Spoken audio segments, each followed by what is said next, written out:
मान्य श्री धवलसिंह झाला। मान्य अध्यक्ष श्री, આપના માધ્યમથી માન્ય મંત્રીશ્રીને પૂછવા માંગુ છું કે વ્યાજબી ભાવની દુકાન ખોલવા માટેના ધોરણો શું છે, એટલે કે કિલોમીટરમાં છે કે વસ્તીમાં છે કે કાર્ડના આધાર ઉપર આપણે નવી દુકાન ખોલીએ છીએ। અને બીજો પ્રશ્ન એ છે કે 2 વર્ષમાં વર્ષવાસ પુરવઠો પૂરો પાડવા માટે વહીવટી ખર્ચ કેટલો આવ્યો?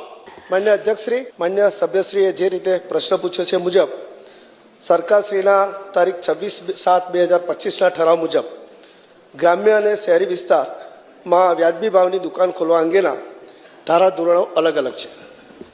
વિશેષ કરીને ગ્રામ્ય વિસ્તારમાં જ્યારે સસ્તા અનાજની દુકાનો ખોલવા માટે વસ્તીનું ધોરણ 3000નું નિયત કરવામાં આવેલું છે।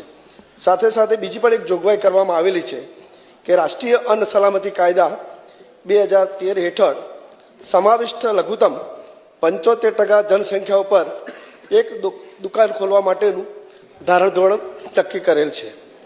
સાથે સાથે શહેરી વિસ્તાર માટે માન્ય અધ્યક્ષશ્રી દુકાન ખોલવા માટે વસ્તીનું ધોરણ 7500નું નક્કી કરવામાં આવેલું છે અને આમાં રાષ્ટ્રીય અન્ન સલામતી કાયદા 2013 હેઠળ સમાવિષ્ટ લઘુત્તમ 78% જનસંખ્યા હોવી જરૂરી છે એને દુકાન ખોલવા માટે મંજૂરી આપવામાં આવે છે।